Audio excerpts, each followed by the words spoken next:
Bill, I'm gonna put on pause for now. I don't want to record right now.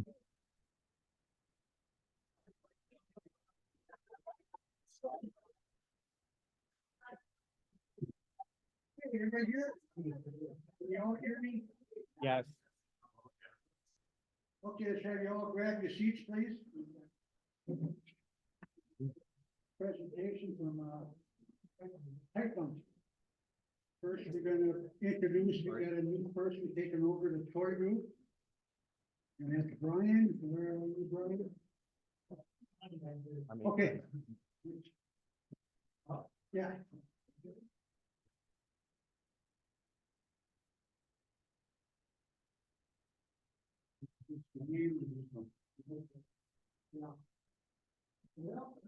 Hi, everyone. I'm Brian McDonald and have been working with the toy group for a little over a year. And Rich was looking for somebody to take over, so decided to step up. It's a great opportunity to do fun things with pretty cool people. So if you ever get a chance to stop down, come on down. First and second Saturdays of the month. It's a really good cause. We make a lot of great toys that go to great youth and shelters for kids that don't really have a lot of other stuff. So really great cause. One thing I would like to say is Rich here. Okay, well, if Rich was here, I was gonna ask everybody for a round of applause on his behalf, but when you see him, thank him for the work he's done. He's really done a great job. Keeping things together. He's had some health issues, and even despite that, he's been running this program and doing a great job and tons of good work. So my personal thanks to Rich for making a success. My big job is just not to screw it up, right? So keep everything going, keep the wheels on the train and keep it on the tracks. Help us continue to do the good work and provide toys and stuff to folks who can make use of them and really appreciate it. So again, if you're interested, please stop over and see me at the break. I'd love to talk to you about what we do. We have a great time, good group of folks, a lot of laughing, a lot of joking around. Get safety. In front now.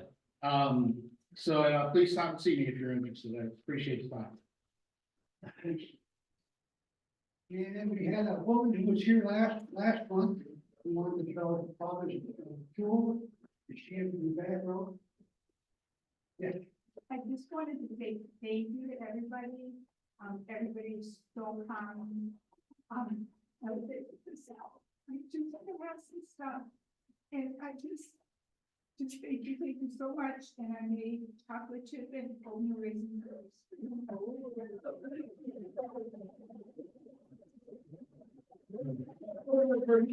Oh, I gotta share it?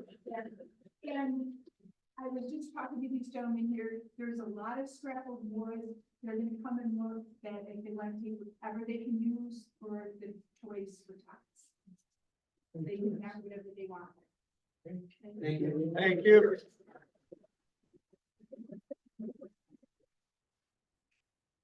Any new members show up tonight? We have a guest. We have a guest. What is your name, please? My name's Jennifer. Right, welcome. I'm from Cedarburg. Okay. Anybody else? Okay, then we're gonna get on with the presentation. He's got a long presentation. Oh. All right, go ahead. Between three accounts, checking, restricting, and savings, we got a total of $10,258 dollars in the bank. And 695 is savings and roughly 5% is restricted. And then roughly 9,000 is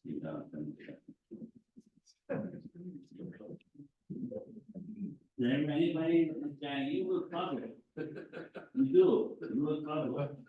No? Okay. Okay, then we're gonna have Bob Banky from TiteBond. He's gonna give us an hour and a half presentation roughly. I'll try to move it on. Okay. There's usually a lot of questions and that's, so. Okay, take it away. I will take it away. So my name is Bob Banky. I work as the technical service manager for TiteBond products. So my business card You guys got that? That's the 800 number that's on the back of the bottle that brings to my group. So anytime you got any questions, that's our 800 number there. Ask for Bob, I'm the only Bob in the group, so you can get me specifically, but we've got some good trained people on the phones, and if you call from 8 o'clock till 5 o'clock Eastern Standard Time, you'll get a human being that will answer the phone. You won't get a phone tree or anything like that. So what we do there, besides the 800 number, we also have testing. So say a question comes up that I can't answer. We'll go back to the lab, we'll run some testing, and normally I get an answer. So some of that testing that we've done over the years, as I've given these presentations, will be in this glue up presentation. So Hey, Bob, could you spell your last name? it's BEH. BH. N as in Nancy, KE. So I think it was I think there's a Banky lumberyard in Milwaukee or something like that. I think that's my great uncle who started that. So I'm from Manitowoc, Wisconsin, is where I grew up, so. All right, so we're gonna get moving on. So, tonight we're gonna focus on wood. Now we have adhesives for every substrate that is out there, right? So we do woodworking adhesives, we do sealants, we do construction adhesives, we do flooring adhesives, so we do all kinds of different adhesives. But we're gonna focus on wood tonight. This is not me just talking to you guys. This is a question and answer session. I have this presentation I go through just in case nobody has any questions, we don't just stare at each other uncomfortably. So what is the original composite, right? I mean, it is a wonderful material to work with. It's work, right? I mean, that's why we love it, right? It is a beautiful thing to work with, easily joined. But because it's a natural product, there are various properties that we want to consider when we're gluing things up so that we don't have failure. And my job here is to really discuss some of the issues that can happen when you're gluing stuff up. So that when you do have a problem, you don't call me on the phone, and normally the phone call starts off with, your glue sucks. So we're gonna try to get away from it. So one of the calls that I get a lot of is the person will call me and says, I want your strongest glue. And normally my statement's gonna be, okay, maybe. What are you doing? Right? And so in this particular case, the gentleman was doing model airplanes with balsa wood. Right? So some of the people here are like, yeah, okay. So if the wood, like balsa wood, breaks at 80 psi, you really only need a glue that will bond to 80 psi, correct? Because the weakest link in the chain is what we call the chain of adhesion, will be what will break, right? So if I got a wallpaper adhesive, I only need to be as strong as the paper on the wallpaper or the drywall, right? And so again, we want to be cognizant of that. So typically, as the density of the wood goes up, the strength of the wood also goes up. So domestic species here in the US, most of them break between 2,600 to 3,600 psi. All of our wood glues will handle that. TiteBond original about 3,600 psi. TiteBond 2, 3,750, 3,800. TiteBond 3, 4,000. The speed set gets up to about 4,100. So again, plenty strong to handle anything in most cases that you're gluing. Now there's other properties that we want to look at. One of them is moisture content. So there is a point at which the moisture content of wood gets so high that the glue will not dry.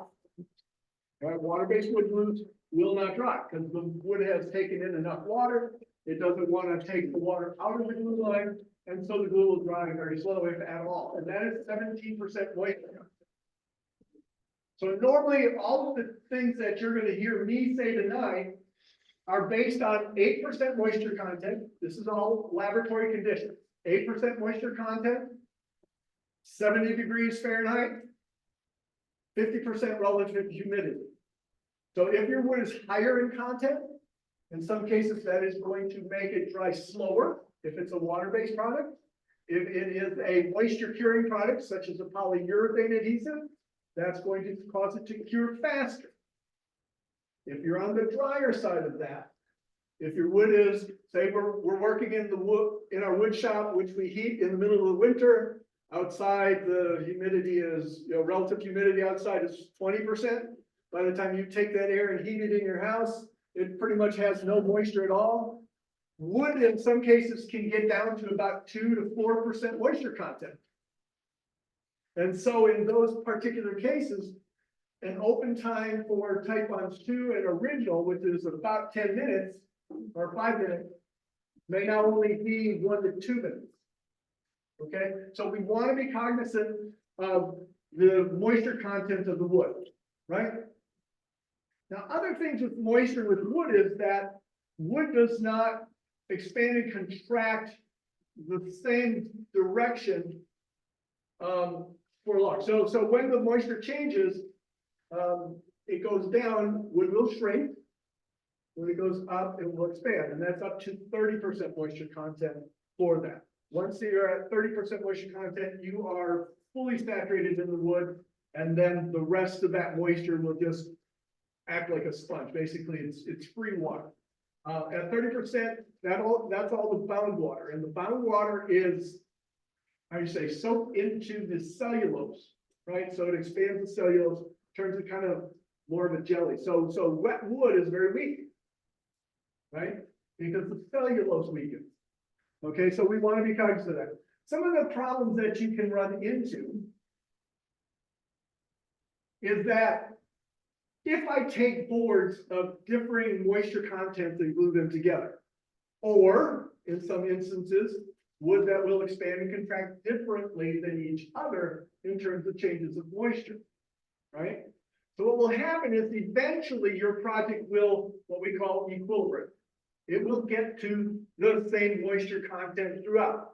If your middle board was higher moisture content, it will now be thinner. And so this is very apparent, say if you're making a tabletop, right? So I got a tabletop, I sand it real smooth, I get my finish on there, looks wonderful, send it out because I just sold it for $10,000. And then in December, the person calls up and says, wait a minute. I got a big dip in my table.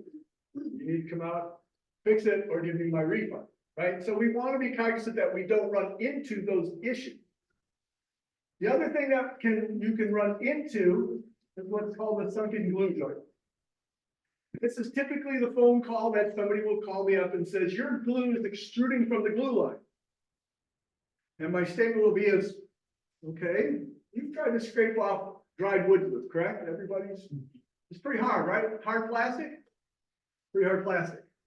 How then do you get a wood glue to extrude out of a glue line, because you can now feel the ridge glue without putting massive pressure on the board? Anybody? Anybody? If you can, you violated the laws of physics. Please call me. We will be filthy rich. But what happens in reality is, because you're using a water-based wood glue, the wood will swell along the glue lines. If you sand it before it has a chance to equilibrate or dry and the wood shrink back down, you'll end up sanding off swollen wood. As that board dries out, you'll get a dip where the glue line has been high moisture and then has shrunk down. The problem is that polyvinyl acetate wood glues or PVA wood glues don't shrink with moisture. And so what will happen is that glue line will be right at the same level at what you sanded it, but the wood around it has sunken down. Okay, so that's a glue line, sunken glue line. Now, what can happen, and this is common in this area of the country, let's say I make this in the summer, and especially along the lake, it's a little bit more humid around here. My moisture content is maybe around 10% in the summer, my wood. Then again, this is most common in tabletops that you look at. And so in that particular case, winter comes by, the wood shrinks, but the glue lines don't. And in some cases, it can get so severe that your finish will pop off right along the glue lines. Again, you'll call me up, tell me my glue sucks because it's interacting with your finish, and it's a mess, and it was the $10,000 table, but now I gotta go all the way to Arizona where you sold it and fix the finish, right? So we wanna be cognizant of it. Now, if you look at the grain lines in this particular picture, this is plain sawn wood, right? So you've got the cathedral laying down the middle. These boards, when they shrink, so as wood expands and contracts, I'm gonna go to this board, we see that it doesn't expand and contract evenly, right? So as a tree grows, right, from the bottom to the top is the longitudinal direction of the tree. We can pretty much ignore any expansion and contraction in that direction. When we look at the wood from the middle of the tree to the bark, that's the radial direction, and that shrinks about X. And I call it X because it's different for every species of tree. And it will differ where that tree goes. So if you have a poplar tree that is grown in the northern hemisphere, versus say something down south where they grow faster, they will actually have a different expansion contraction with moisture than the northern ones, right? And so it's X. Now, if you look at tangentially, and this is called the direction around the tree here, right? Tangential to the rings, that will shrink 2X, right? And so you get twice as much shrinkage from around, and that's why when a log dries, you'll see that it splits like this. Because the wood is shrinking a lot around that, I say, tangential direction versus the radial direction. You know, as it's getting smaller, it shrinks a lot more tangentially, and so the wood will split. Okay, why does that matter in terms of our board? Well, if we look here, tangentially, you're going to look at the radius. A plain sawn board will tend to cut. And as it will tend to cut opposite of the grain lines, right? Because you have more tangential wood this direction than you do as it goes to the inside. And so the outside will shrink more than the inside, which will cause it to cut. Tape that cable onto the Well, and that's why in a lot of cases, people will say, if I'm making a tabletop, alternate the grain so that when you glue that together and it dries out, you don't get a big arc. Right? So in this particular case, if you use quarter sawn or rip sawn wood, where the grain goes all up and down, right, in this direction, what's going to happen is you're going to get more shrinkage in that direction. So those boards, as they shrink and swell, will shrink and swell in thickness more than they will in width. Okay, and in a lot of cases, this is where we run into problems, is on radial and quarter sawn wood, and not so much on the plain sawn wood, because those boards shrink more in the width direction than they will in the height direction. Make sense?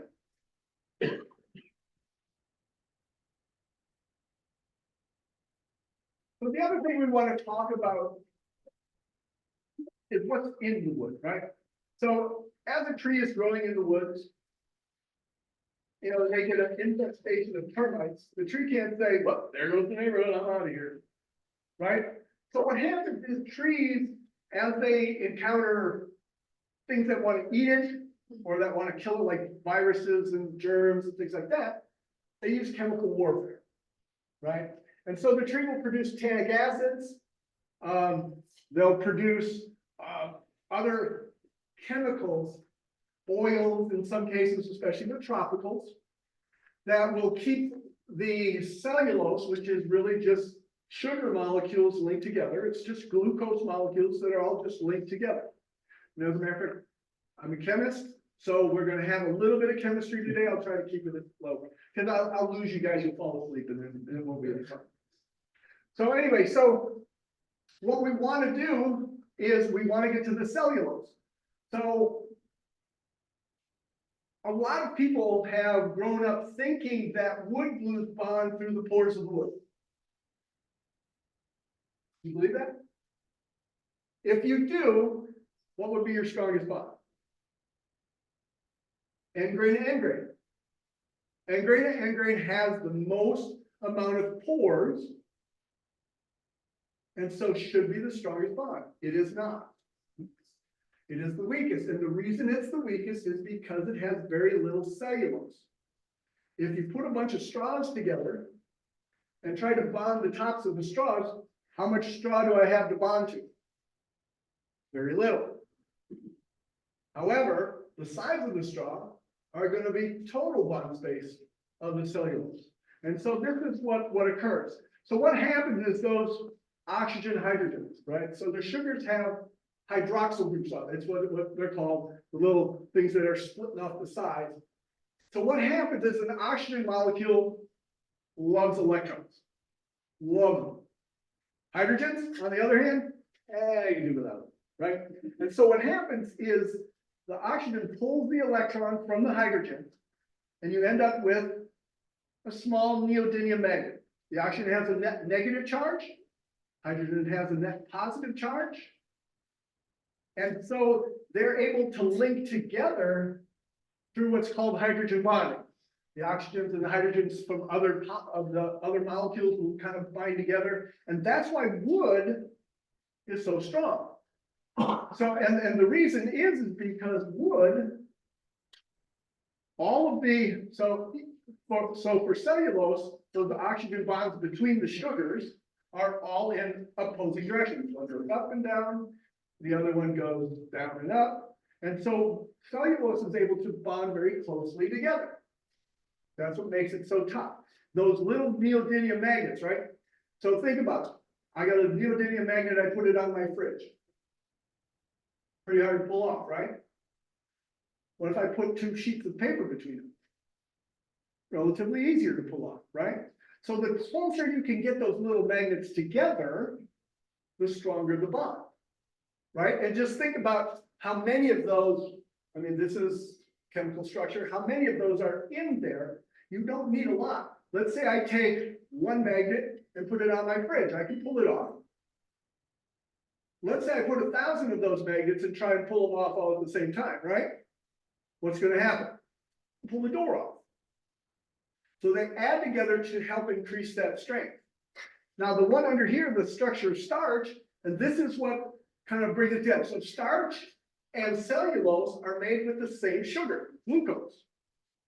But with starch, all of the connections are in the same direction. So those little neodymium magnets cannot come together as closely. Starch I can actually boil and dissolve. Cellulose I cannot. So even those little tiny small differences make a big difference in terms of the chemical properties. Okay? Now the other thing we want to talk about is oily woods. Oily wood we recommend wiping with acetone before gluing. Again, what is happening with the tree is it's protecting its cellulose. Again, termites can use the cellulose as a source of sugars. They have the enzymes to break those cellulose down into the glucose, and they can use it as a food source. Now the tree will produce oils, and what those oils do is, as the termites eat it, it plugs their digestive system up, and they can no longer digest the cellulose. And so the problem comes in is if I'm trying to bond to there with my wood glue, my wood glue also has hydroxyl groups in it. So when it's a little funny. So people say it's a PVA glue, the PVA sticks to the wood. Well, that's not the truth, actually. The truth is, if you look under a microscope, these things, and I've got a picture of it, we'll go through it, are just little microscopic balls of plastic that float in water. What makes that plastic float in water is actually polyvinyl alcohol, and that's what actually sticks to the glue. So we recently did an experiment. We took TiteBond 2's formulation, and instead of using the polyvinyl alcohol as a stabilizer, we used soap. So there's a couple ways to make polymers. one is surfactant or soap, and the other one is the polyvinyl alcohol. The exact same formula, same amount of polyvinyl acetate in it, the same amount of soap versus the same amount in the one. What we got was the one without the polyvinyl alcohol, when bonded together, was only 20% of the strength with the polyvinyl alcohol. So that is actual proof, because the particles on that soap stabilized one were actually a little smaller than the polyvinyl alcohol, if it bonded through the pores of the wood and not through the hydroxyl groups. Which one would have been stronger? So either they would have been the same in terms of strength, or the other one. So really it was 800 PSI for the soap stabilized one, and we got 4,000 PSI with the polyvinyl alcohol stabilizer. Okay?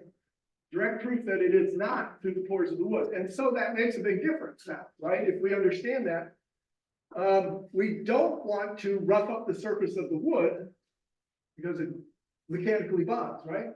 It's not a mechanical bond. If you rough up the wood with 80 grit and then bond it together, what happens is you're bonding to damaged wood fibers. And if you actually went to the lab and broke those apart, you would find that 80 grit will break about at 70% of a nice 220 grit is typically what 220 to 320 grit is what we recommend. And so everybody's had a little chunk of, a little sliver of wood up there, and you've got to pull it. What happens? Dives right along the grain and dives into the wood. When you damage your fibers, this is what occurs. It looks like you get great wood failure, right? You get absolutely great wood failure. But the problem is you're breaking damaged wood fiber, and that's why it looks good. So we don't want to do that. So what do you want to do? So the best way is to, again, sand it 220, 320 grit. The problem is, if you're using a belt sander, and that belt sander builds up a lot of heat, and you get above the burning point of wood, which is Fahrenheit what? 451, right? It's the auto ignition temperature of cellulose. That's all about burning books. That's what this book was, right? And so what happens is you tend to burnish the wood. What happens when you burnish wood? Well, what you end up doing is you burn off all those hydroxyl groups, and you end up with carbon char. I don't bond to carbon char. There's no hydroxyl groups to bond to. I bond to those hydroxyl groups, right? And so if, the burnishing doesn't have to be that deep. In a lot of cases, you can't even see that it has turned brown. I mean, if you do maple and if you do cherry, walnut is very good. I mean, you get some really dark color, right? And that's because these have a lot of sugar in them too. I don't bond to that. But also it's a glazing look. That glazing look is where it is burned just microns thick. And why does that matter? Well, I don't bond through the pores of the wood. I bond to that surface. So if I turn that surface into a non-functional, non-hydroxy group surface, it will bond. If I use oily wood, and the oil in the wood is covering up the cellulose, keep bugs away from it, it's also going to keep my glue away. Right? And so what I want to do is I want to wipe it with acid. Can you wipe it with other stuff? Yeah. The problem is if you use lacquer thinner, something that's called lacquer thinner, if there's not a specific name to it, the companies can add other stuff to it.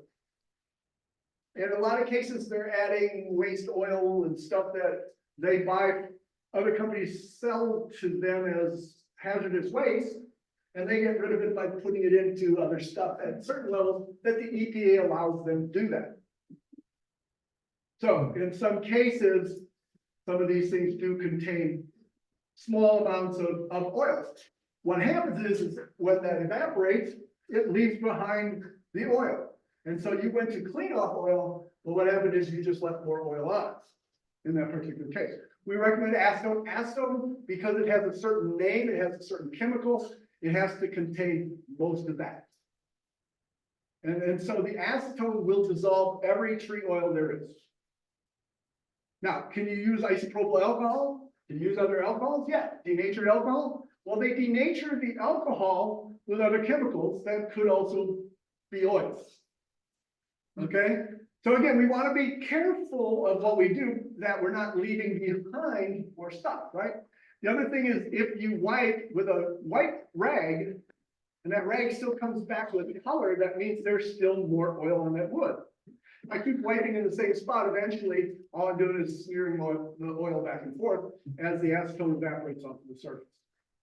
Right? So use a white rag, acetone, wipe. If it comes back colored, get to a cleaner part, put some more on. Does anybody here use Ipe? Ipe is very oily, very hard. It doesn't even float in water.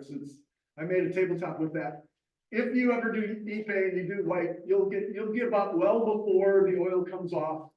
But you glue it together anyway. And it stays together. It's going to be weaker, right? Because again, there are going to be fewer and fewer hydroxyl groups available to actually bond to. But you can do Ipe, even though you may read on the internet that there's no way you can glue Ipe with water-based adhesives. You can. It takes a lot of work though. How about cleaning with an MEK? So MEK is good because that's methyl ethyl ketone. So it's a specific molecule, so MEK works good too. It's just in some cases, so acetone does not affect the ozone layer. So, and the reason we say it is because you can buy it in California, you can buy it in all of the places that are what I call chemophobic, right? People are afraid of chemicals. It's usually a pretty good chemical. In most cases, acetone is relatively inert because it smells so strong. It's going to take you out of a room well before it gets to the concentration where it's really going to hurt you. Kind of like fingernail polish remover, right? Don't ever use fingernail polish remover. And the reason for that is, yes, those chemicals, which is acetone and butyl acetate, I believe, or methyl acetate. Yeah, those will clean up oil, but the problem is they put oil in the fingernail polish stuff to make sure your nails don't dry. Right? So again, you want to make sure. So we're going to talk a little bit about gluing applications now, right? So let's talk about the strongest bond that I can get is going to be face to face, right? Or edge to edge. Because like those straws, right? There's going to be a lot of cellulose to bond to. But we need to be careful. If, and Terry is notorious for this, you'll get grain that goes like this, and it's going to go like this, and it's going to go like this, and this, change over in the board, right? And so you'll have areas that will be end grain by nature, and so those may be more difficult to bond to. One thing we want to look at is clamping, right? So when we clamp, we want to make sure that we overlap in terms of the force from the clamps. So we can look at it as what's called the cone of force, right? So wherever the clamp touches the wood on each side, you're going to get force. And depending on the stiffness of the wood, right? Very stiff wood, it's going to be wide. More flexible wood is going to be thinner, right? And so we want to look at making sure. So we want to overlap that force. And you can think of it as more or less coming off, 45 degrees in each way, right? As a circle. And so we want to make sure we get that, because what happens when we don't, and one of the easier ways to think of this is, let's say I'm trying to clamp a veneer onto the surface of a piece of wood, right? So what happens when I put wood glue on a veneer? What does it want to do? Twist and warp, right? Around. And if I just put clamps along the edge of that, I'm going to get wobbly in between them, right? So what do? We naturally think we're going to put a caul in there, right? Something that's a little bit thicker that's going to spread that out, right? So again, that's pretty easy to understand. Now, how much clamping force should we use?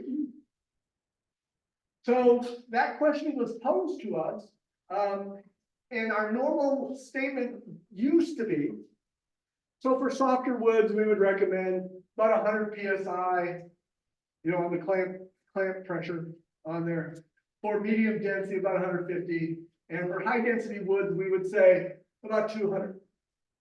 We were absolutely wrong. A guy called up, he was using Chitola, Brazilian rosewood, right? Very hard wood, and he was saying that he was using 200 PSI clamping pressure, and his stuff was just falling apart. So we talked about all of the things, well, did you furnish it? Did you get all the oil out of it? Did you do this, and this to make sure he was getting to cellulose, right? Well, he did everything right. And so one of the things that we do is we normally say, well, if we can't figure this out over the phone, send me some samples. In a lot of cases, people won't send them. And so we don't get to answer that specific question. And we really do want to. I mean, if you're running into problems, we want to know why. So we can answer them over the phone if possible. So he actually did send in some samples and we ran them testing. So there was a paper that was put out in 1998 that said you could go all the way up to 1,000 PSI without affecting the strength of the glue, of the joint. Now, so what we did, and they used pine, right? So it was an article about gluing pine. So we didn't want to use pine because that was different. So we were using hardwood. So we used poplar for a softer wood. We used maple as a medium density wood, and then we used his Chitoba as the high density wood. And then we used 3 different pressures on each of those. So we used the 1,000 pounds on one. Then we went to our recommended, which was the 100, 150, 200. And then we went and just used the 5-pound weight that we just placed on top of there. And that 5-pound weight worked out to be about 0.6 pounds per square inch in terms of clamping pressure. Okay? What we found in absolutely every single case, the 5-pound weight gave us the strongest one. But it varied. So on the poplar, going from that 5-pound weight to 1,000 PSI, we really only lost about 10% of the strength. When we went to the maple, we lost about 25 to 30% of the strength. On the Chitoba, we lost 50 to 100%. In a lot of cases, we took it out of the clamps, went to the setup to put it into the machine that breaks them, that shears them, and they broke before we got them in the machine. Okay, so we've kind of changed our directions for clamping pressure, right? So what we recommend now is use the least amount of pressure you can get away with, depending on how poor your joinery is. And don't ask me why I talk about poor joinery. I got a question. Is that like I can take a 45-degree angle and hold it with my hands together with the glue coming out a little bit, but not a lot, and put tape on it, and if I don't pull it apart before it dries, it's strong. It's absolutely strong. So that's actually the strongest that you can guess, right? And this makes more sense now that you think about it, because you've seen people who use rub joints, right? Mm-hmm. And our quick and thick, by the way, and the speed set are wonderful for rub joints because they set very fast. So you rub them and you wait until they just start to catch, and we'll tell you why that's the case in a little bit. I've got a slide on this. So just before they're about to catch, and you send them off to the side, you don't clamp them at all. Those bonds will break wood. Those bonds will break wood. But what I will tell you is your joinery better be pretty good, because the glue shrinks as it dries, and so if you got gappy, you'll have gappy bonds and they won't be as strong. But absolutely low pressure. So now comes the most exciting part is watching glue dry. Okay. Either way, so this is actually what it looks like under a microscope, right? So you have PVA, the polyvinyl acetate. It's a long chain polymer made of vinyl acetate monomer. Extends out into very, very long chains of hard plastic, basically. Around the outside is the polyvinyl alcohol. That's actually what sticks to the cellulose of the wood. That's it. Okay, and what happens as the glue dries, those particles are relatively far apart. As the water gets soaked up into the wood, as it evaporates into the air, those particles will get closer, closer, and closer together until they start to touch.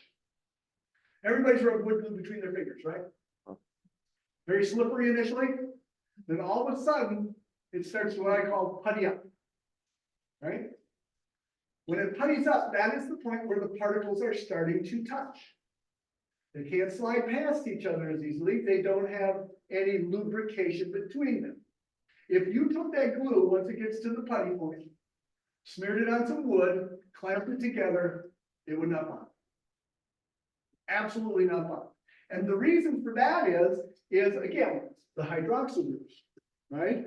That glue cannot flow. It now is a putty.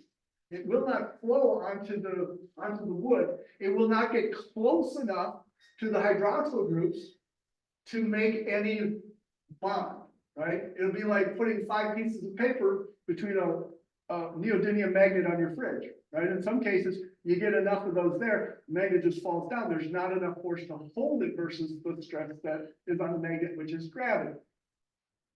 Okay?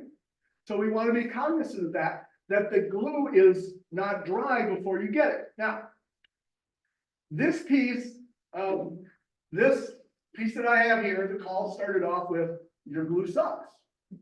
And I said, well, what's going on? And normally it's somebody who has been, and how the statement goes is, I've been doing it for 30 years and have never had a mistake. Now, what I will tell you is, I do a lot of gluing. I'm a woodworker. I've gone through Marquette School of Woodworking. I've got my master's working on mine. Because why? The company sends me for free. Yes, so not only do I get to go to the classes for free, they put me up in the hotel, and you know, all my meals are paid for, and so I've got my master's. I'm working on my no, it's what do you think? I'll think of it a little bit. But anyway, so the guy calls me up, 30 years, gluing up. I just bought some wood, I just bought some glue, and I'm having failures. So we again, I'm gonna try and work it out on the phone, figure out what's going on. And he was using TiteBond 2. Whenever somebody calls me and says they're having problems with TiteBond 2, the fire alarm bells go up in my head and says, it dried before you got it together. Because that is the #1 call that we get about gluing problems is with TiteBond 2, because it sets so fast, right? And so we couldn't come to an agreement on what was going on, because he never makes mistakes. And so we had to get a sample. And I said, listen, the only thing we're gonna be able to do at this point in time is get a sample, and maybe we can analyze. And again, normally 97, 95, 99% of the time, no one sends this stuff in. But this guy did. And what we found was, and this was actually pretty easy once we had it. Can you get it on film? So what we did was, this one came apart. You can see he put glue on this side.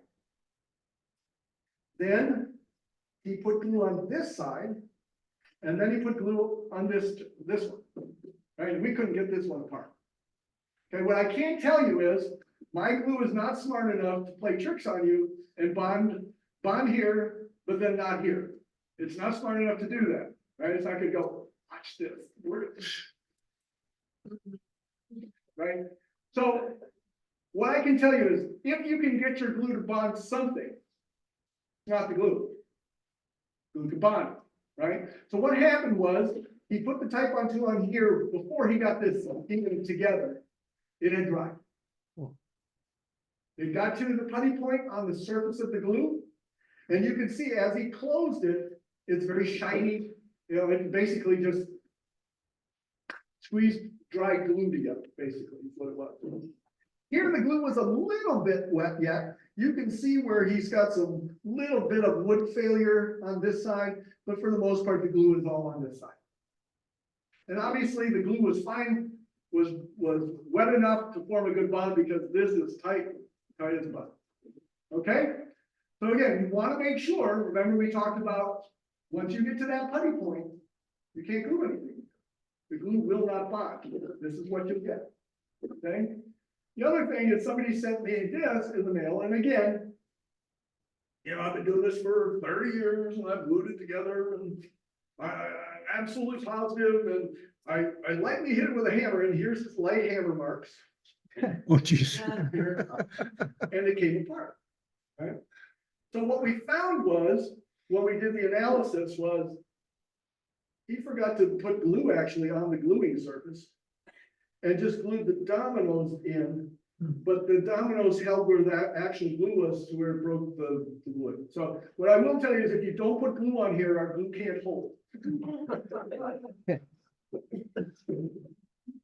So what happens is as it gets to the putty point, how much water is still in the glue?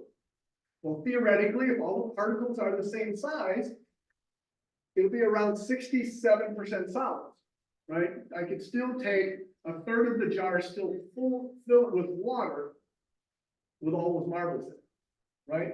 So at 67% solid, the glue's gonna get to that putty point. Now, most of the wood glues have 50% solids, which means it's 50% water, 50% plastic. So you get about 17% water to play with before it starts to putty up. Now, TiteBond 2 and TiteBond Original are designed as production adhesives, and they're designed to, how'd you say, grab much faster. And we put borax in there, which chemically reacts with the polyvinyl alcohol, which causes them to bond together and kind of gel and set, kind of like high glue does, hot high glue. Right, so hot high glue, it's liquid when it's hot, but then it kind of gels. Right, and that gel will have a little bit of strength, we call it green strength. You have a question? Yeah, is because it dries faster, is that what makes it water resistant? No, because TiteBond Original is not water resistant. Well, I mean, TiteBond 2. So what makes TiteBond 2 water resistant is, okay, so the TiteBond 2 and TiteBond Original are the same formulation, except we add a monomer into TiteBond 2 that reacts with the polyvinyl alcohol. Chemically links it together.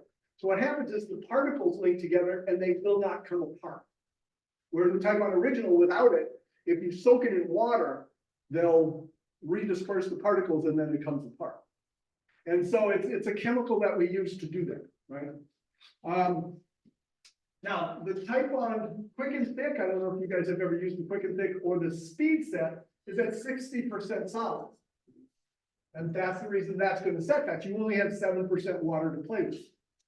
So the Speed Set is very good for fast drying. In some cases, the Quick and Thick and the Speed Set, you can use that instead of CA glue because they set so fast, right? Rub it and just hold it for a little while, and then it gets some pretty quick bond from there.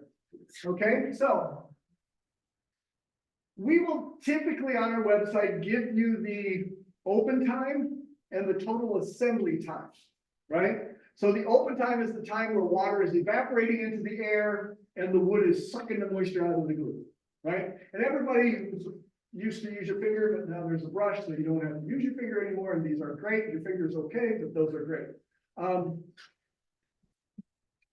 You put it on and then you felt it get draggy right away, right? Tell me I'm right? Well, what's happening when it gets draggy is that glue has already formed a layer of putty. Because that wood is sucking that moisture out right away. So what do I have to do? I've got to put a little more glue on, right? To get it slippery again. Right? So again, you're forming a glue line as soon as that glue hits that wood. Okay? The other thing that we want to look at is what's called the total assembly time. The total assembly time is the time at which you need to put the clamps together before the glue putties up. And any movement of that bond will break that bond, and the glue will not be able to flow back together, forming an area of air or foam in there. Yeah. Can you extend that glue up time by spurting a little water on your joint before you put glue down? Yes. And so now that we understand this, right? So we can, right? So wood becomes fully saturated from wanting to pull any water out of the glue line at 17% moisture content. So if we get our joint or our gluing surface above 17% moisture content by spritzing a little water on, it will not want to take any water out of the glue. Usually I get a chat Yeah. flashing, but We then also on our gluing table, take a ultrasonic humidifier and blow humidity over our table, and the air no longer can evaporate the moisture out of the glue, we can get an infinite amount of glue time. Open and working. The problem, however, is you've just added 17% moisture to the wood, and the glue's not gonna dry until the wood dries.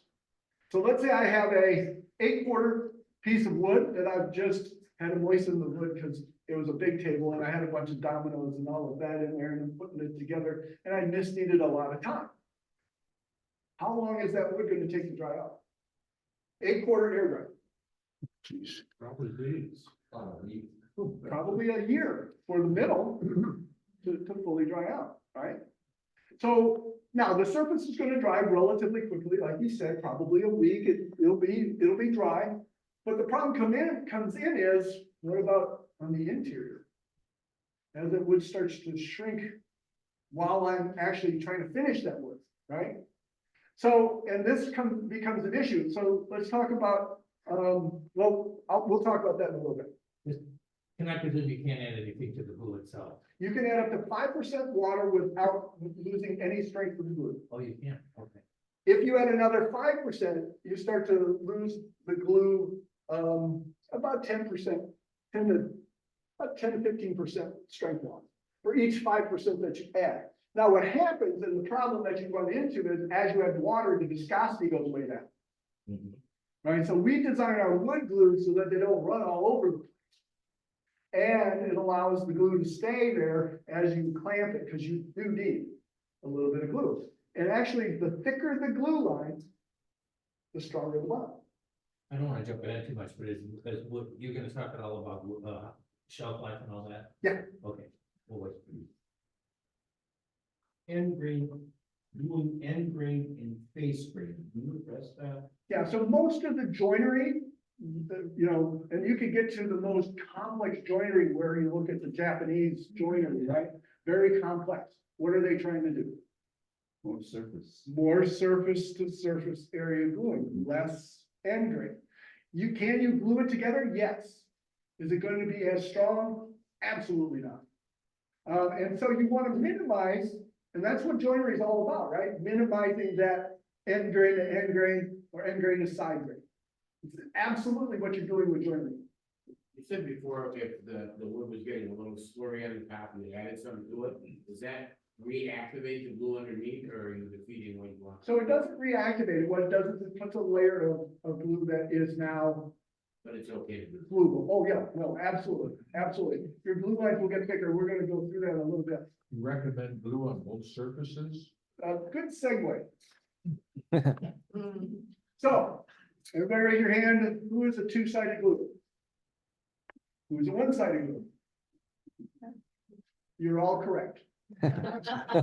Now, there are advantages and disadvantages to each one. Okay? The advantage of being a single-sided gluer is that you can get to those invisible glue lines. Right? So as soon as, remember we said, as soon as you start putting the glue on, you start forming a glue line. I put glue on there and then start putting glue on the other side, I'm forming two glue lines. When I put it together, they're going to be twice as thick. Okay? Now, the problem comes in is that if I'm only using one thing of glue, it's really sucking the moisture out of that glue, and I need to get my stuff together fast, very fast, as a matter of fact. Right? And so these glue brushes are really great for that. So we recommend 250 square feet per gallon of glue thickness. You could I actually. will get you that invisible glue line, okay?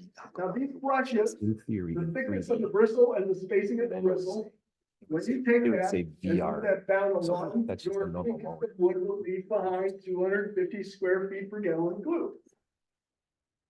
So, and it's nice because you can, instead of using your finger, you grab the bottle, put it there, and then you put your line and put your glue as you go down. Then as you get to the end, you put that down, you scrape it, I've got a fresh glue surface ready for that.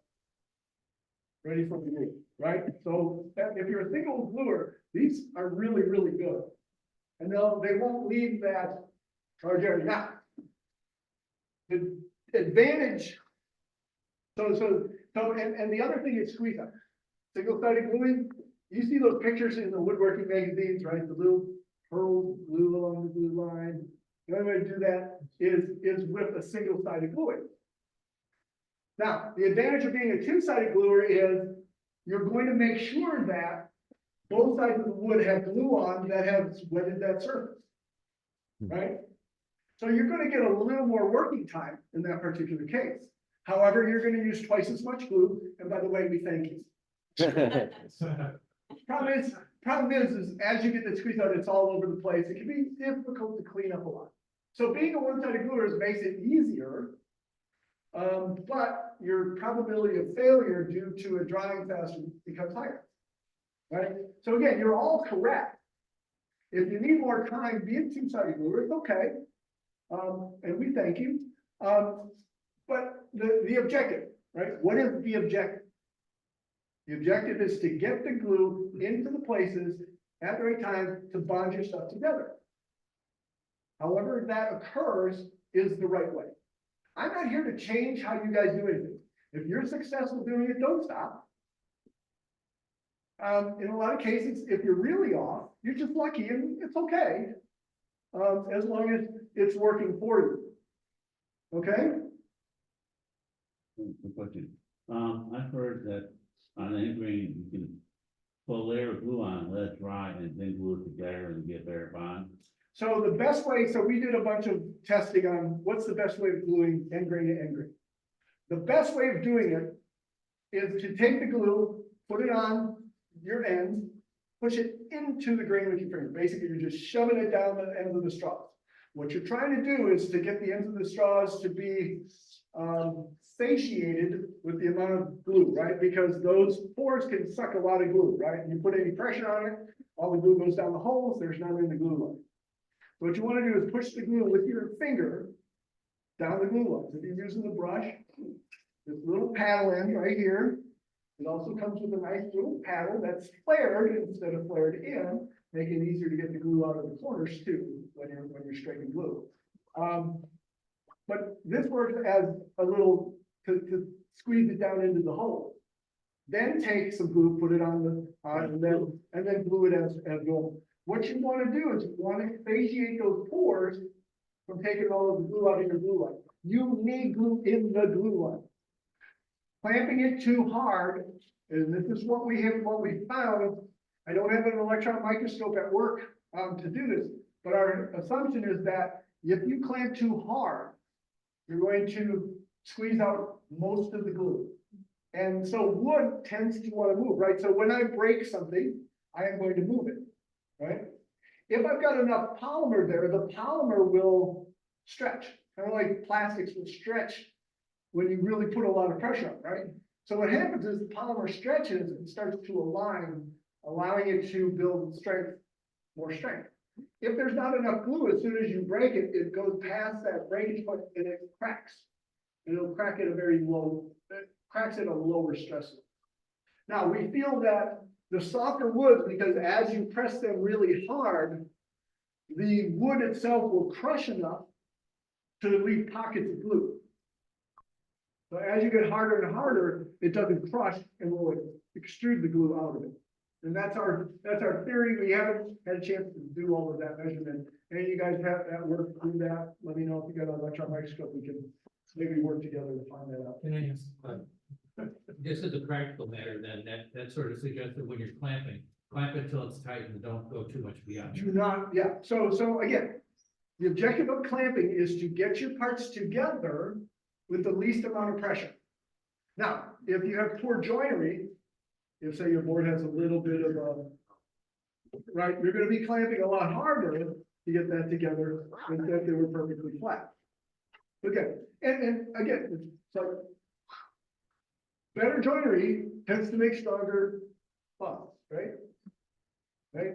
So a better fitting product will usually take a lot more stress than something that is poorly fit. I use a silicone caddy. I pour my glue into it, so I can take the top off, use the brush, Yep. on the wood, and flip it over. Should I not be doing that? You mean putting it in a big open tray? Well, no, it's about yay big. Okay, It's got a seal on it, so I can put the seal right back in the front. I left it on my workbench sometimes for 4 or 5 days and continued to use it. yeah, just note that silicone has a relatively high moisture vapor transmission, okay, which means that water vapor can pass through it. That's why silicone feels better on your skin than say a plastic bag, polyethylene bag, which doesn't allow much moisture to go through it. Your skin will sweat more than say with a silicone. And that's why a lot of clothes will be coated in silicone because it's a little more breathable, to make it waterproof. And so in most cases, I mean, you're looking at 50% solids anyway, so you got a lot of water to play with. 4 or 5 days, you probably maybe lose 2% water on that. Probably not a big deal. You can always add a little more water, mix it in, so it's okay. It's okay. So that's why when I put some loose drinks here and it dries before I get a chance, I don't strip those stuff off, I just put more glue on it and it sticks. Yeah, and you can, as a matter of fact, we looked at, so we looked at, let's say you put your wood together and it kind of went together sideways or wasn't put together quite right and you take it back apart, can you glue it back together? And you can, and I've got a slide on that, so I'm gonna wait. The other thing we want to look at is really age of the glue. All right, so every bottle, everybody got a bottle? Grab your bottle, we're gonna go through what the lot number means. How many people don't have a bottle? Come on up and grab one, come on. There's a good chance to stretch your leg. Hopefully I got enough for everyone. Yeah,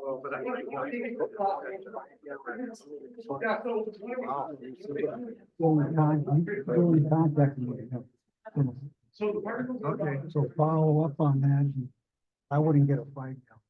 No, it's 5, 1 gallon. Oh, shit. Oh, But my yeah, you said you, glad you donated for this. Oh, wow. Cool. I just happen to remember, if I don't tell you, I don't forget. No. If somebody doesn't have a bottle, you can have this bottle afterwards, I just have to use it.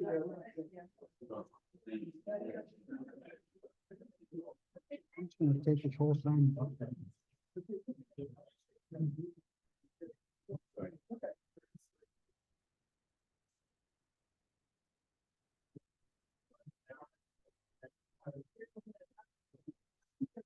So, our lot numbering system will give you the date at which it was manufactured. How you read that? That A stands for Made in America. All our glues are made in Columbus, Ohio. We do have a plant in China. But we make glue in China because the furniture industry, which we used to sell a lot to in the United States, is all moved from China. We don't import anything from China to the US. Because we've already exported all our furniture business. Okay, so the next 2 digits after day is going to be for the year. In this case, it's 24 for 2024. The next 2 digits are for the month. In this case, it's 04 for April. And the next 2 digits are for the day of the month. In this case, it's 22 for a manufactured date of April 22nd, 2024. This just got into the warehouse. This is very, I can get some good fresh stuff, right? It's actually in our frequently asked questions section. On your website. Which the person who designed our website has made so very difficult to find that hopefully you can find it. Otherwise, there is an 800 number on here. Again, call me anytime. The last 3 digits are a batch number for that day. So that was the 185th batch that was registered that day. Okay? So, shelf life. This, and most of our products, the TiteBond Seed Set, the TiteBond 2, the TiteBond 3, TiteBond Original, all have 2-year shelf life. But you don't care about that. My lawyer cares about that. Because, and the reason for that is, I cannot help you guys if you don't store it in good conditions. Right, so good conditions inside your house. Bad conditions, hot car, hot garage, anything that's hot, or freezing. Right, so those are bad conditions. Now, what you care about is the usability. How long is it usable for? anything that is not reactive. So this is not water resistant, TiteBond 2 is water resistant, so it doesn't apply to there. Will typically remain usable for up to 10 years. If stored in good condition. TiteBond 2 and TiteBond 3 will usually last about 4 to 5 years at room temperature. If you need a bottle to last you longer than that, you can refrigerate it. It'll last you about 10 years. Now, if your glue is lasting you 10 years, you are not doing enough woodwork. So, this is somebody's spot. Okay, so let's talk about the joints that we glue, right? So one of the most difficult joints to glue is going to be the mortise and tenon joint. Why is that? Because I can tell you that if you have a nice tight fitting mortise and tenon joint, I can glue that with water and you're not getting it apart. Agree or disagree? Agree. But for how long?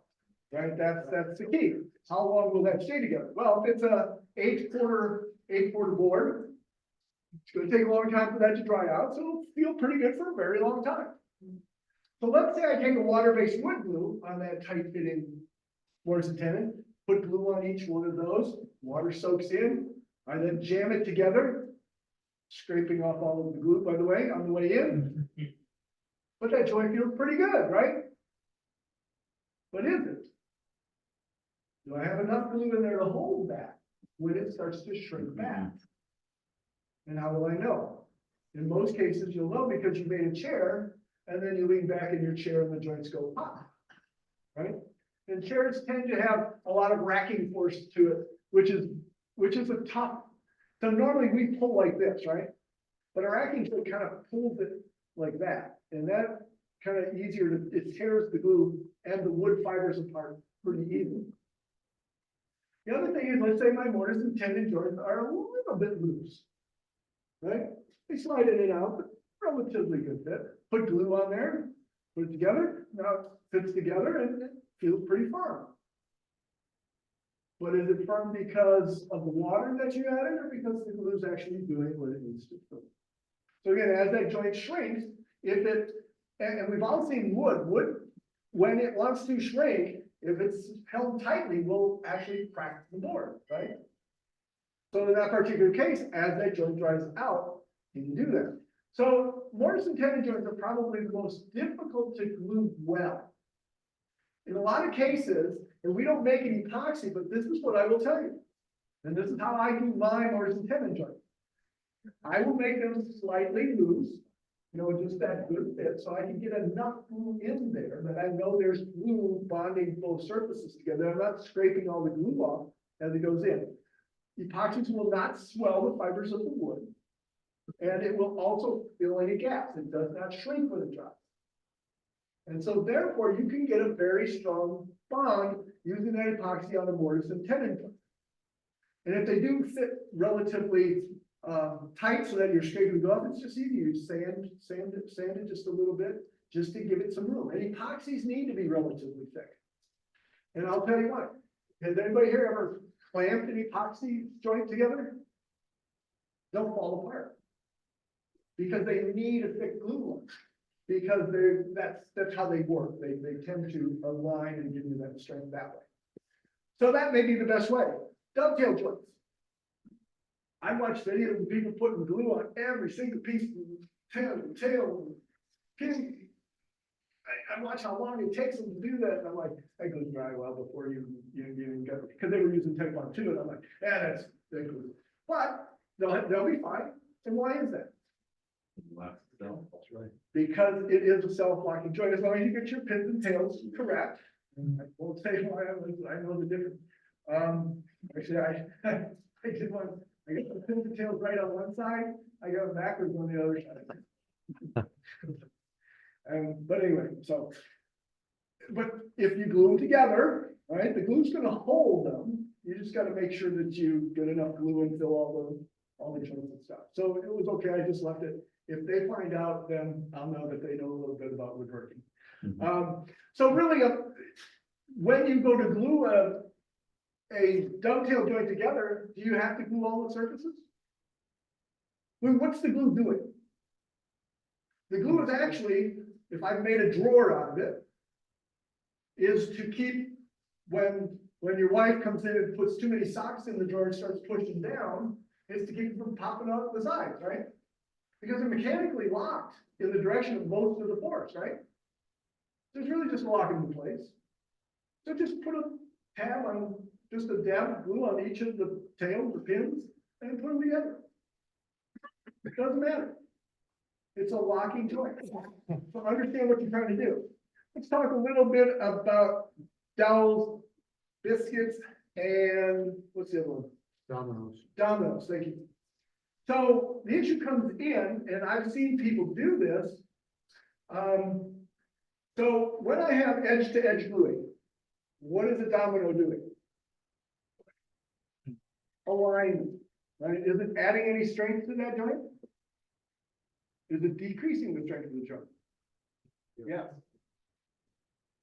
Because you have just cut through a bit of the wood, and if I flex that, and if that domino has any rigidity at all, let's say I put a metal one in or so, it would actually pop through just portion of the wood, right? Because it doesn't have to go through all of the wood. And this is especially with dowels, right? Because dowels have a lot of strength in there. What happens is when you do flex those joints, what happens is the dowels pop up through the wood because you've cut out a third of the wood. So I don't know, the dowel only has to go through a third of the wood, right? Third, whichever way you flex it, right? So it's really not adding any strength. In some cases, it can detract from the strength because those dowels will pop up through as you flex that wood. So again, do we need to put a lot, if we're using it edge to edge, do we need to put a lot of glue into those holes? If we're just using it for alignment. Matter of fact, in most cases, you don't need to put any glue in the hole. Because as you're spreading the glue, you're going to get glue goes down into the hole. What happens, what we see a lot of problems is people put too much glue in the hole, they get what's called a hydraulic lock on it. They can't get their parts clamped together. And so now they got gappy glue lines. This is weaker glue line. So again, what you want to do is look at what is that joint doing for you? What is the glue doing for you and what have. Now, if you're doing end grain to side grain or end grain to end grain, absolutely. Because what does that dowel do? What does the biscuit do, right? It's adding edge grain to edge grain, right? So you're getting more cellulose, getting involved in that bond, making it stronger, okay? I do have a slide on hot and cold pressing. Most of the time, nobody does this, so I pass it. But you can come and ask me. So end grain gluing, we talked about end grain gluing. And if you look at that, most of that is like looking up at the end of straws, right? And that's why it's difficult to bond. There's not a lot of cellulose there to bond to. Okay, so let's go into some of the applications. So what you want to do is keep the glue from freezing. And this is why. Now, TiteBond 2, TiteBond Original, TiteBond 3, they're designed to go through a couple of freeze-thaw cycles. So if it freezes once, you're usually okay. You have to thaw it out and mix it, right? Because what happens is the little particles are floating around in the water. And then the water freezes. What the water does is it likes to hang together, right? Water will pull more water towards it. So and what happens is the particles get shoved to the side as the crystals are forming, right? And as those particles are pushed together, they're glue, right? Glue likes to stick together, so the particles will start to stick together. In a lot of cases, you'll find that once you thaw it out, it's kind of gelish a little bit, or there's portions inside of the glue that are gelled a little bit. Well, since they're just particles that are lightly stuck together, by putting a mixer in there, you can beat them apart, right? So a high shear mixer or just beating them apart, it will separate them out again and you'll have usable glue.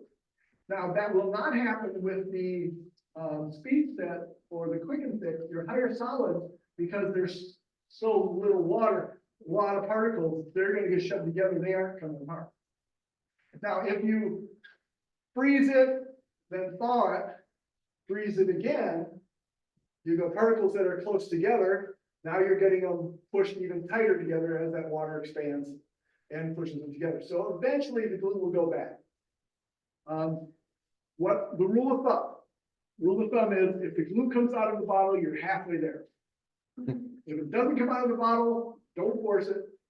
Probably good to buy any bottle of glue. Your wood costs you how much? How much does the glue cost you? How much is your time cutting everything and then having to cut it apart and then reglue things? Not worth it in most cases.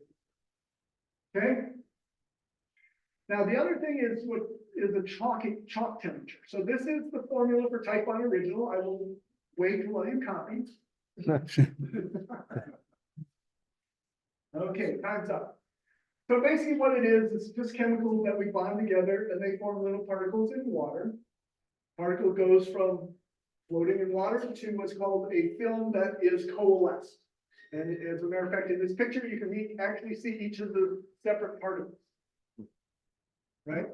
And there's a particle size distribution. There's some big ones in there. There's a lot of small ones. The big ones carry a lot of the mass. The small ones kind of fill in the gaps, right? To give you a nice strong bond. Now, they have to melt together, right? So there is a temperature at which they will not melt together. And those are always listed on the bottom. So in this particular case, 59 degrees, and that can be an eye chart. So bring your magnifying glass. TiteBond 2, and this one's really hard to find. 55 degrees. Okay, so if you try to bond them under that temperature, particles will not bond together. Now we had chemicals to help it bond at those low temperatures. Typically, if you had just vinyl acetate without any additives to it, polyvinyl acetate bonds together around 200 degrees Fahrenheit. So if you have glue that has chalk and you say, I need to bond it together, you'll have to heat your wood up to 280 degrees and then clamp it at that temperature. Right? So not a good idea. Your wood starts to really dry out and crack and it's not a pretty sight. So just make sure that not only is your shop at that temperature, but your wood needs to be. Matter of fact, 3 years ago now, the weather got so cold. Remember when down in Texas where all the stuff froze? We were actually getting calls about chalk wood glue down in Louisiana. We never get calls about chalking in Louisiana. Never. But so when you run into it, you'll know the glue you run on your fingers. Sometimes it'll get like chalk. It'll be dust, and that dust is actually those little particles that have not melted together. They're just the little discrete little particles that haven't melted together. Now, what you'll find is on the outside, it'll look much lighter in color than what you're used to. You know, TiteBond Original will get you that kind of that creamy orangish color. This will be like almost a bright white. So it'll look different. And the reason is because the white light comes in and bounces off the little particles differently than the thing. This is when it gets cold. When it gets cold. Now, we'll typically start getting calls, usually they start in October, September, October. We'll start getting them from Canada, and then they move down. And so we keep an eye on the weather. So we look at where's the cold fronts coming in and all of that, because normally we get calls and we know that a cold front came through Montana, we get a call from Montana. If your glue sucks, we go, well, what's the temperature of your shop? What you gotta heat it to? You're like, heat? So at that point in time. All right, we talked about sinking glue joints. We talked about clamping. Clamping time will vary. So how long do you need it to be clamped? So we say on each of the bottles, 30 minutes minimum. Right? With the speed set, you can get by with 5 minutes of clamping time. Typically a half hour for TiteBond 2 and TiteBond Original. TiteBond 3, we say 30 minutes, but if you're not leaving it 2 hours, I'm gonna just say, you go for it. Now, some of our production guys out there will actually just clamp TiteBond Original and TiteBond 2 for 15 minutes. Again, we're not gonna guarantee that typically after 30 minutes. So what happens is the glue at 0 hour and 0 time will be of 0 strength, right? So then as time goes on, strength will go up rather quickly. TiteBond 2 and original, that's pretty steep. TiteBond 3 bends over a little bit. As you add water, that bends that way over, right? And so the amount of strength that it builds, TiteBond 2 in 30 minutes will be about 20 to 30% strength. Right, so. But it'll be holding it, you know. Yeah, I mean, so 30% strength, let's say, for easy math, we'll use 3,000. It's actually 3,600, makes my math all wrong. So I'll say 20% at 30 minutes, you're looking at 600 PSI. Some of the poplar will break at around 600. So I think it's actually, I think it's like 800 to 1,200, depending on whether it's fast growth or slow growth, right? So already you're probably strong enough to start breaking some of those softer wood species after 30 minutes on some of those.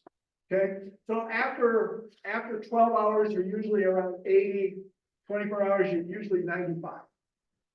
Okay, but again, we want to be certain if you're making a tabletop and stuff, you know, like if you're doing joinery, typically not a problem, but if you're doing like a tabletop stuff, be cognizant of that sunken groove joint. That can become a problem in some cases. Somebody has a question. If you're doing a non-recommended temperature range, go up and, you know, an unheated garage when the overnight gets down to 40 and, you know, 60, 65 is the high, you just leave it clamped for longer, or?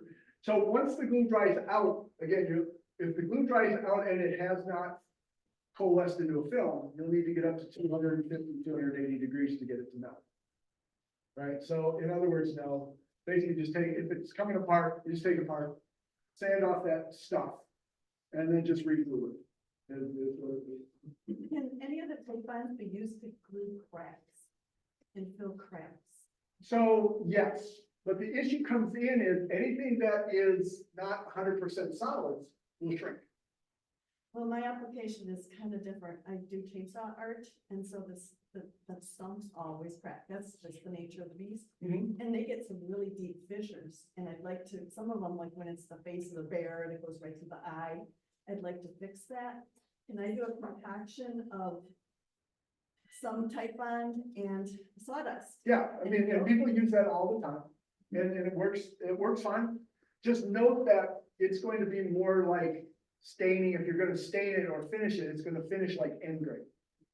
Okay, so. Yeah, that becomes the issue, right? Because now in some cases, you can take some wood, kind of saw it into the fissure shape, Yeah, put glue on and just jam it in and hammer it in. okay. And now you've got a piece of wood instead.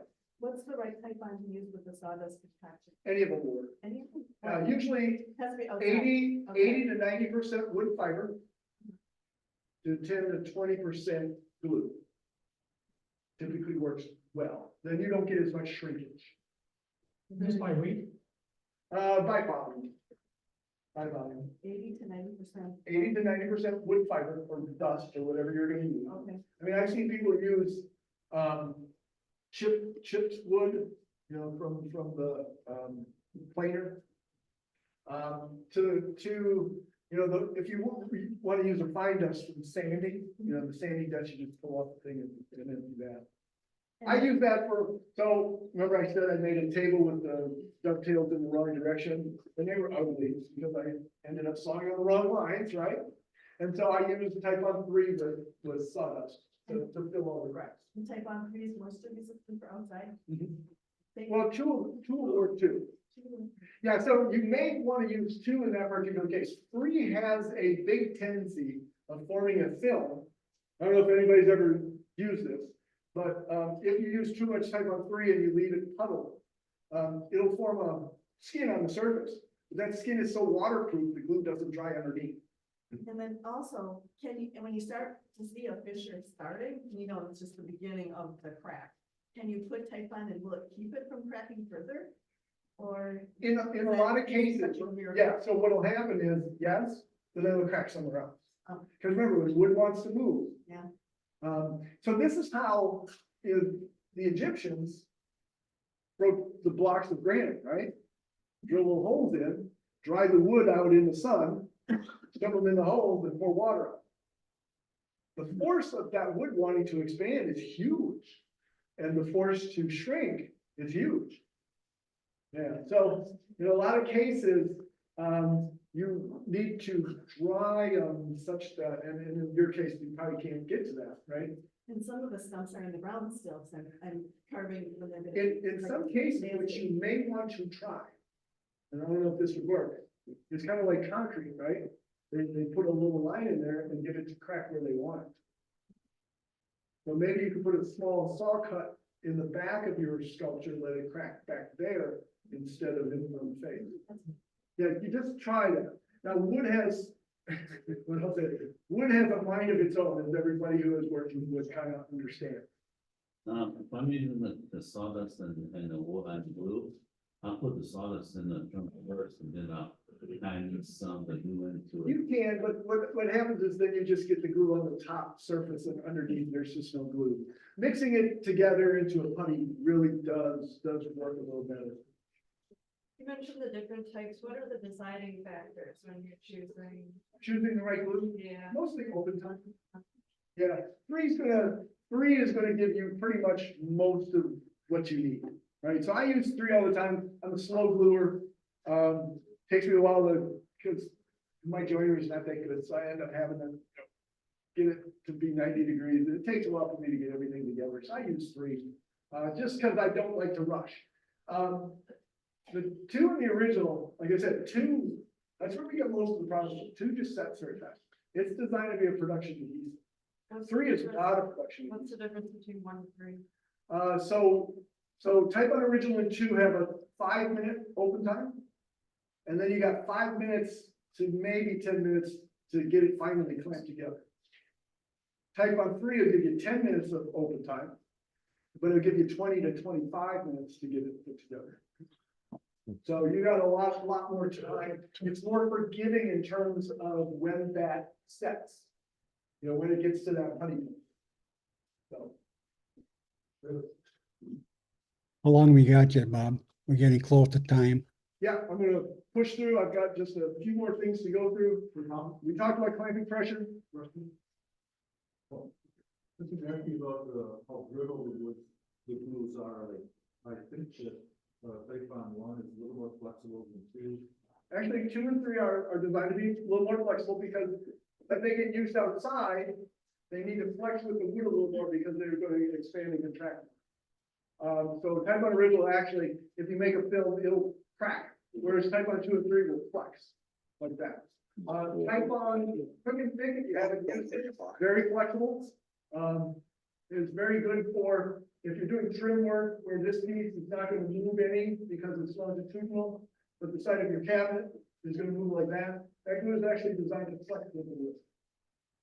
To allow for movement. All right, so let me, we talked about clamping pressure, joint preparation, saw marks, get that all off, joint design. Now we're coming to actually what this presentation is all about, the 5 steps of good gluing. We can go a little fast now because we've covered most of it. But one of the things that we get a lot of calls on is, so we recommend that you do a dry fit before you go ahead and move forward, right? Because, and we get a lot of it, which is, okay, now what do I do? All right, I gotta take these pieces apart. Well, and you can write this down. The one chemical mixture that will dissolve most wood glues is a mixture of acetone, water, vinegar. If you soak it, anything will come apart. The problem is if you soak vinegar, water, and acetone on wood, your wood will absorb a lot of the vinegar, causing it to have a low pH, which will cause the wood fibers to decay quicker over time. That's the only problem. So it's never a good idea, right? So we're gonna ask you what type of joint it was, what type of glue you used, and you know, the type of joint, right? If I do a pin, mortise, and tenon joint, how am I gonna get that apart? Yeah, so we'll probably tell you sorry, and have fun cutting a new one. Some of the glues, like the CA glues, are very brittle. So like I was telling somebody here, I use it, so let's say I got a couple of legs that I need to saw together. Instead of putting that two-way tape on, two-sided tape, I'll just take a little tiny drip of CA glue, 2 to 3 places on there. And then let it dry, and then I can run it through. You take a hammer and just pop it, the CA glues get to be very brittle. And so they'll just shatter like glass. Right, and then you just kind of save them off, because, you know, but use the gel. And the reason you use the gel is because the fin will soak right into the wood. And actually, it's used as a great pen finish. I would not use it as glue. So the thin and the medium are really finishes, CA finishes. The thick is more like wood glue. The gel is what you want to do if you're just holding stuff together temporarily. Okay, but again, you're just gonna end up having to wrestle it together. And this kind of shows you, can you glue things back together after you took it apart? And yes, if you glue something together and then have to take it apart within 5 minutes and put it back together, actually the bonds are a little stronger. You get 117. And the reason is because the glue lines get thicker. And that's what we found. The thicker the glue lines, the stronger that you get. Now, if you wait 17 hours, which is, oh, I left it overnight, now I got to take it apart. You can do that, but you'll lose about 25% of the strength. But if you glue it with an epoxy, then you're back to being stronger. Okay? So just some tips. Can you heat glue to get it apart? You can. It'll soften it 250, 280 degrees. Yeah. So again, I'm gonna leave this, you'll get a copy of this that you can post on your website and stuff, so we can go through it. But do a dry fit. A lot of the things you can do, again, this is the time where you want to look at how many clamps am I gonna do, right? Because once the glue hits the joint, the time-space continuum changes, right? So time goes by faster, or does it go by slower?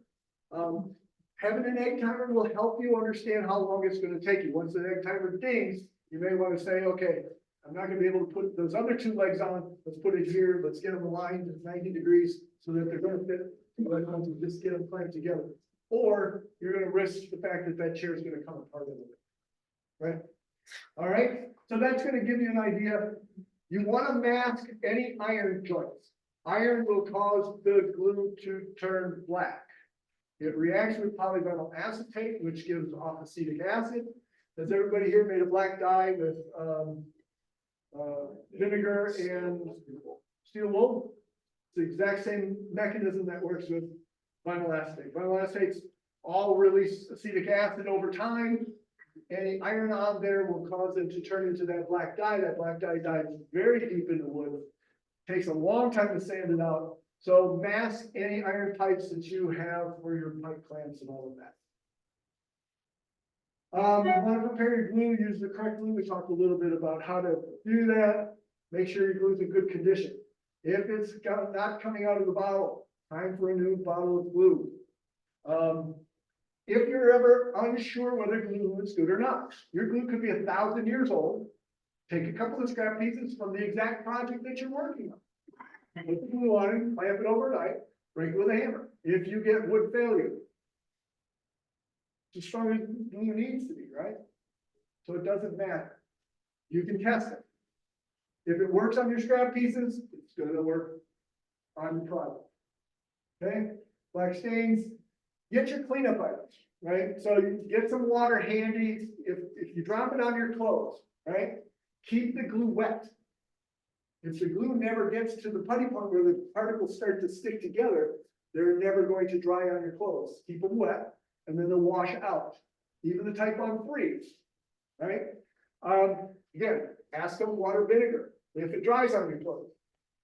Add some water vinegar, softens the glue, get some mechanical rubbing on that, and typically it'll come off. However, if your glue goes through a dryer cycle, which will get the glue above 250 degrees, it will melt into the cloth. At that point, wear your glue proudly. Then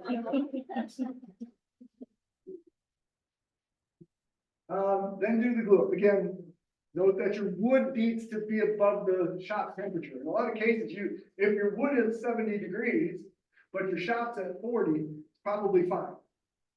Because the wood, the glue has got so little mass that the glue's quickly gonna get to the temperature of the wood. If you bring your glue inside from the garage and it's 0 degrees outside, but your shop's at 70 degrees and you go to glue it up, that glue's quickly gonna get to that 0 degrees, right? So again, wipe the joints with acetone if it's oily, 250 square feet per gallon. That glue brush will tell you exactly how much that is. And you can play with that, that's why you've got samples of them. They're great to have. You can wait until the glue dries on the brush and peel it off. They are silicone. However, in some cases, silicone doesn't have good tear resistance. If you get just a little nick in it from, say, a sharp edge of the wood, then they'll pop the bristles out. And you can always buy more, or just take them whenever you see them. Oh, and they dried a little bit. Just take them and put them in underwater and they clean up pretty easily too. Okay? And the other one is drying. Give it time, right? Especially if you're gonna be a tabletop, you want those glue lines to dry out before you start sanding that surface. And that's it. That's as quick as I could get this done. As you noted, it does take a while to get this surface. Rocking up there. When you've got squeeze out, do you prefer to let it dry and then scrape off, or if you wash it with a wet cloth before it becomes dry? We did a test on this also. The best way that we found is to get a stop and wet rag and just wet it up the place. You get your wood all wet, but it takes about 24 hours for it to just surface dry, and it works great. Normally what you're gonna ask us, we're gonna say, well, wait maybe 20 minutes till the glue putties up and then scrape it off. Once it's puttied, again, it's not gonna flow onto the wood. It's gonna roll on the surface. It may look like it's all over the place, but what it does is it comes up real easy because it can't bond once it's gotten to the putty. When are you gonna put a different applicator on? On which one? The bottles? So we get a lot of complaints about the tips, but what I will tell you is the tips are the least bad tips that we have been able to find. So we do a lot of research on these tips. We were the original ones to come up with these. Everybody has kind of gone to our design. And the reason is because if you have a tube, a cap where you put the piece in, kind of like the TiteBond 2 cap, the little bottle, people lose the tip. They're calling us all the time, hey, more tips. And it costs us, we did a time thing, it costs us $25 to send a cap.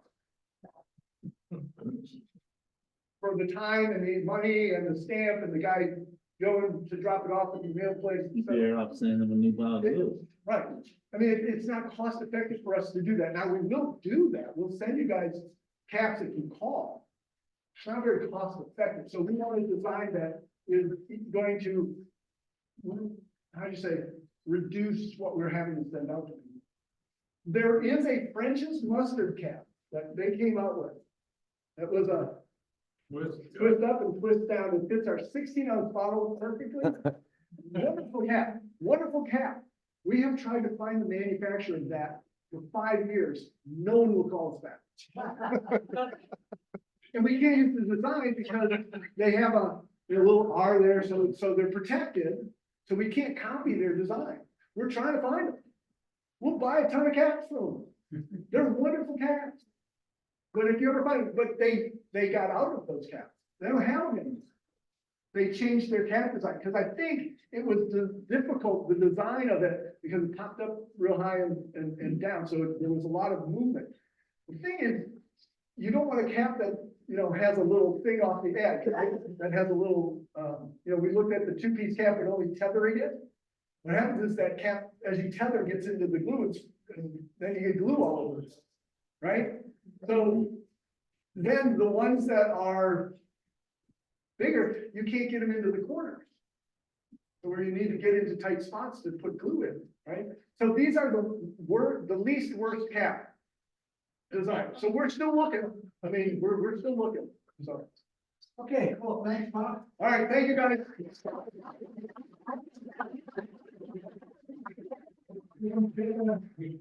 Quick 10-minute break, you come back, you're around. Thank you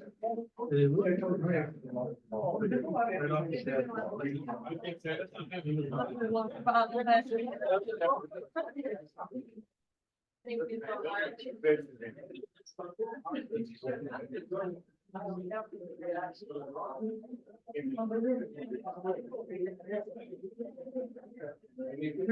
at a lot of different.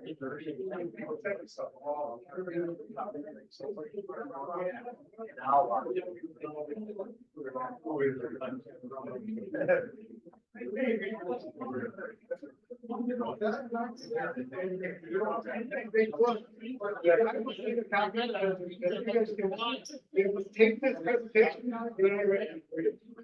Anything that we say here, because you use presentation for